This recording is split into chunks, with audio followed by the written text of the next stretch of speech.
país se cambió, el ministro del Interior. Justamente vamos a hablar sobre este tema con el señor Ricardo Valdés, ex viceministro del Interior. Gracias por acompañarnos esta noche, bienvenido. Con mucho gusto, gracias. El coronel Harvey Colchado estaba en la mira del gobierno desde hace ya un tiempo, ¿no? De hecho, el comandante general de la policía saliente, Jorge Angulo, efectivamente, reveló que el entonces ministro Víctor Torres le preguntó si se podía retirar al coronel Harvey Colchado. Y hoy nuevamente, tras las diligencias, ese tema vuelve a estar sobre la mesa del gobierno. ¿Qué debe pasar con el coronel Colchado? Debe continuar en su cargo y debe seguir cumpliendo las funciones que viene cumpliendo. Aquí en este libro de Pedro de los casi 500 días que escribió Carlos Basobrino, en el capítulo 33, narra, un capítulo que se llama Ladrones y Celadores, todos los episodios con Pedro Castillo que son exactamente iguales y donde también se intentó remover al coronel Colchado y se le acusó y se le abrieron procesos desconociendo su trayectoria. Es una persona que ha capturado a Clan Orellana, a Artemio, a Ceballos de Aerocontinente.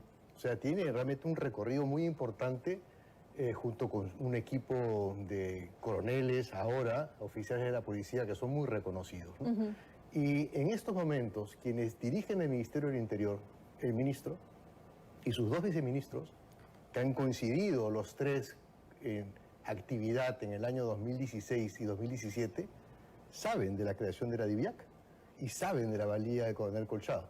Entonces espero que en estos momentos, estos tres generales en retiro que conducen el Ministerio del Interior, actúen no solamente con la independencia política que corresponde a una labor como la que tienen ellos en sus manos, sino que además sabiendo perfectamente que el coronel Colchado ha actuado siempre en el marco de la ley, como en el caso que se ha mencionado de la diligencia de allanamiento.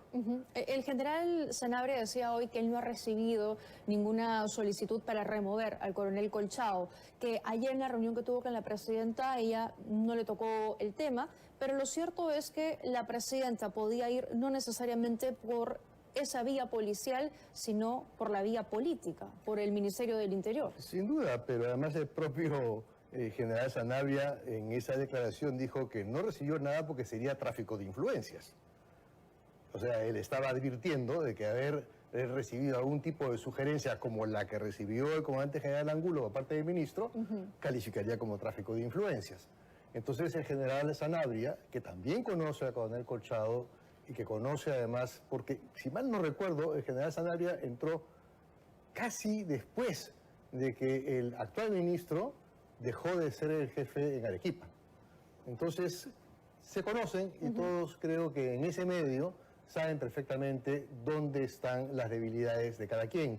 Y me refiero no solamente a la policía, me refiero básicamente a todo el espectro político y a las investigaciones que han tenido que liderar. Claro. Adrián Sen decía anoche que él sí consideraba que el señor Colchado debía ser removido de la DIVIAC, pero que eso no le correspondía a él, sino le trasladaba la responsabilidad al ministro del Interior, hasta ayer Víctor Torres, pero hoy eso tendría que ir hacia Walter Ortiz. Dicho sea de paso, ¿usted lo conoce? ¿Le es conocido? Hemos tenido ocasión de intercambiar en algún momento cuando yo estuve como viceministro de Gestión Institucional en el Interior y luego después como viceministro de Seguridad Pública. Entonces sí, ese es una persona, digamos, competente, es un general correcto. ¿Y es cercano a Víctor Torres? Bueno, no me consta, por lo que he escuchado, es promoción y en todo caso fue Torres quien lo llamó a ocupar el cargo de director general de crimen organizado, dentro del viceministerio de orden interno donde se encuentra el general Núñez. Ya era insostenible la permanencia de Víctor Torres. Absolutamente insostenible por diversas razones desde hace mucho tiempo. Y en realidad han ido atrasando algo que estaba ya, a mi modo de ver, inevitable. Y creo que ha sido un error el que no hayan procedido con esa salida. La interpretación que se le puede dar para entender y explicar la demora es que esto ha sido parte del tablero político y de los arreglos en estas negociaciones que han tenido con las diversas bancadas, porque hay ciertos cambios en los ministerios que no se explican, no son ministerios que uno hubiese podido entender que estaban en el entredicho político o en la mira de algún tipo de investigación. Mientras que hay otros que se han sido cuestionados por el Congreso, que no han sido siguen ahí, cambiados. ¿no? Y no Salud, han sido cambiados. Ministerio de Sí, Energía y Minas, claro. sí, efectivamente. Entonces ahí tiene que haber existido algún nivel de entendimiento con las fuerzas políticas y algunos de los cambios, los haremos después, responderán a eso. Y volviendo al allanamiento, la señora Dina Boluarte, el gobierno y algunos de sus aliados políticos dicen que hubo un exceso en la forma en cómo policía, fiscalía, tumbaron la puerta de su vivienda. Desde el punto de vista del procedimiento, ¿hubo realmente un exceso en esa ejecución? Yo creo que no. Sin lugar no creo yo. Me parece que está dentro del protocolo de actuación de la policía, es la fuerza pública. La policía actúa bajo las instrucciones del Ministerio Público, quien a su vez tiene la orden del Poder Judicial que establece claramente qué es lo que se debe hacer. Y lo que se denomina descerraje es el uso de la fuerza pública para abrir la puerta mediante un método que no es precisamente una llave, es un método violento. No han llegado de frente a tumbar la puerta. No, han esperado, ha habido un diálogo. El hijo de la señora Boluarte dijo esperen al abogado. Dijo ya voy, no llegó, nunca abrió, esperaron 10 minutos y luego pidió que antes que revisen la casa llegue el abogado, cosa que entiendo que también se cumplió, y también es así que el propio abogado de la presidenta ha firmado el acta. Sí. Y él no ha consignado en esa acta algún tipo de error o algún tipo de abuso, de autoridad, ¿no? Nada de eso. No, entonces por lo tanto el propio abogado de la presidenta ha corroborado que la intervención fue correcta. Por consiguiente, yo no veo ningún tipo de abuso, salvo que el abogado de la presidenta haya tolerado abusos, etcétera, ¿no? Excesos y todo lo demás. Porque además, yo creo que eso es una narrativa y un discurso que se está tratando de calar. y elevándolo, ¿no? Porque además no solamente son los ministros en torno a la presidenta y la presidenta en su discurso, son los congresistas que le van a dar el voto de la investidura al premier.